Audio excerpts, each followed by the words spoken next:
My son James was born 15 weeks early with stage 5 retinopathy of prematurity. This is a complicated way of saying that he was blind right from the very beginning. Complete blindness. He can't even detect light. The doctors had figured this out within a few days of his birth.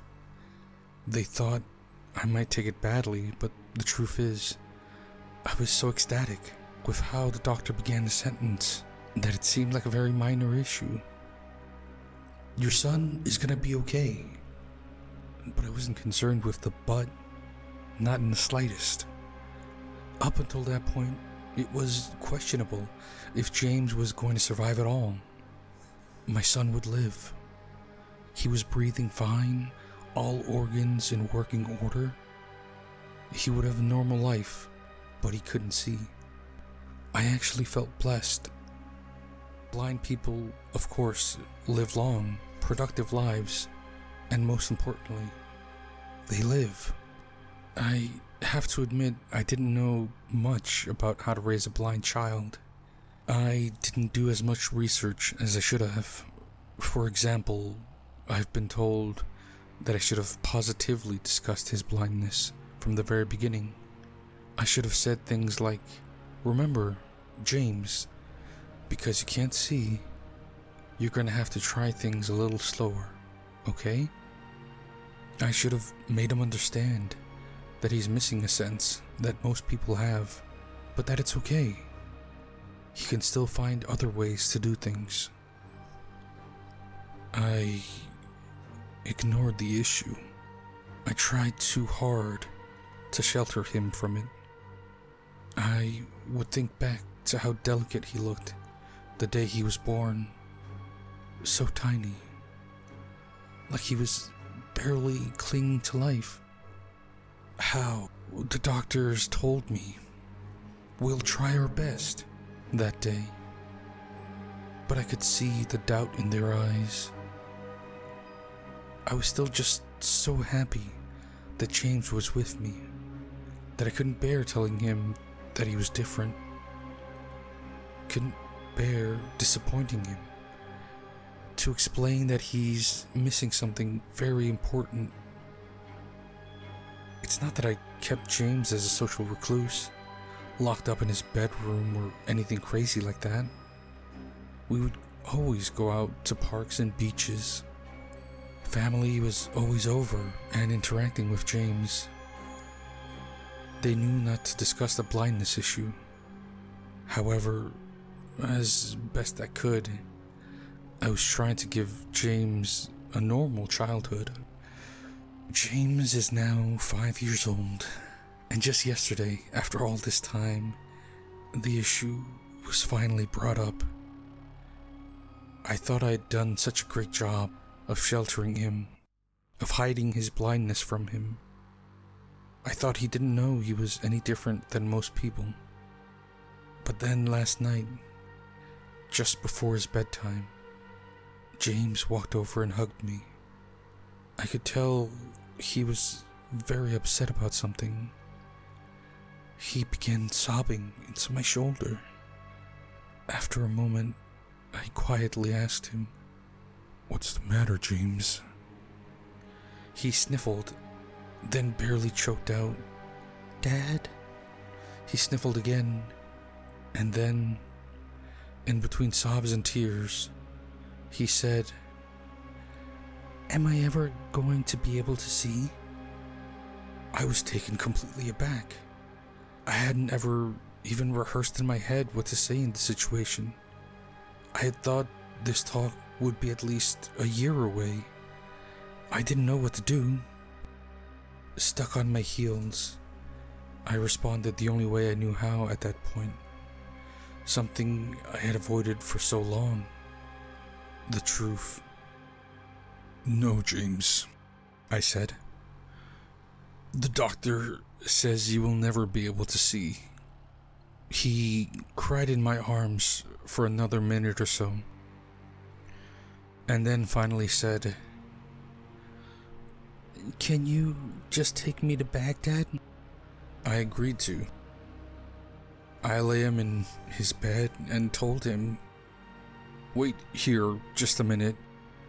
I have something for you." I went to my bedroom and pulled out a present I'd been waiting to give to him.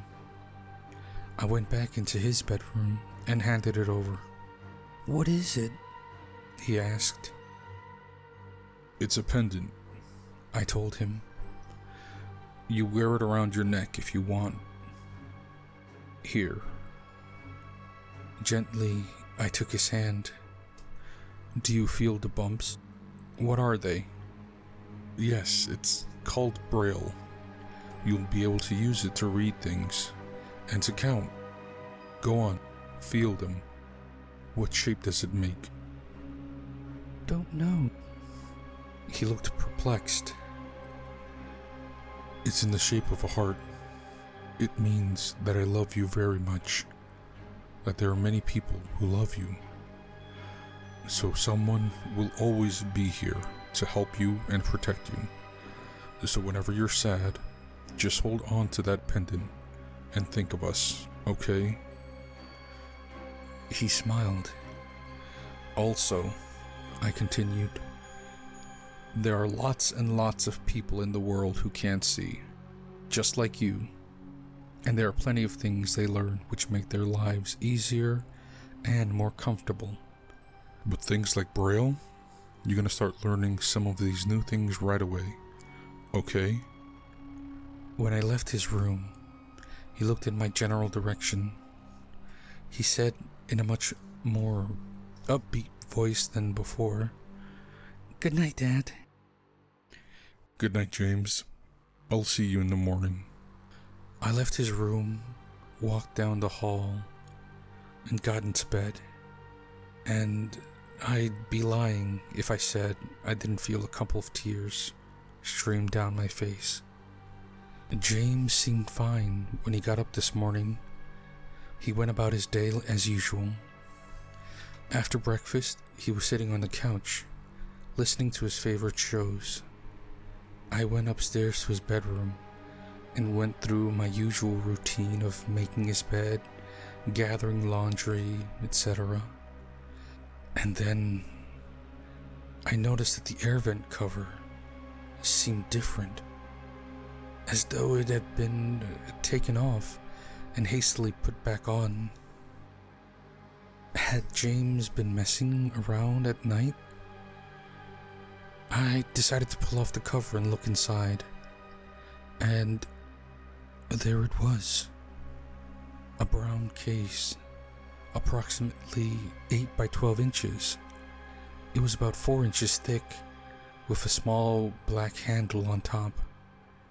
There was also a strange foreign language written on it, one which I had never seen before. I took it out and opened it up. The first thing I noticed was the pendant. He had placed it in a box, maybe for safekeeping. I picked it up anyway and smiled, but then I noticed something else. I almost screamed at what I saw. I held my hand over my mouth. Shock was already setting in. I must have turned ghostly white. I could feel my skin crawl, the hair on my arms and legs standing on end. It took me half a minute to realize the full extent of what I was looking at, of how impossible it was, let alone how terrifying it was. A neatly drawn picture. It wasn't professionally made or anything like that, but done well enough that I could decipher what exactly was happening.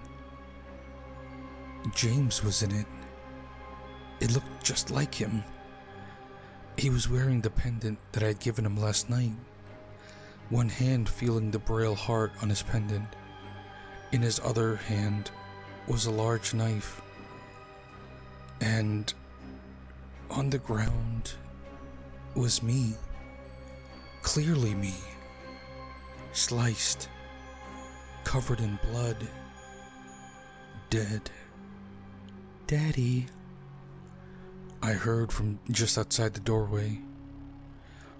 I quickly put the picture back in the box and then placed it in the air vent. "Coming, James," I said loudly. I hadn't processed this yet. I had no idea what I thought about it. I tried to go about my day. James seemed no different than usual. I didn't bring the picture up. Not yet, anyway. But how could James draw it?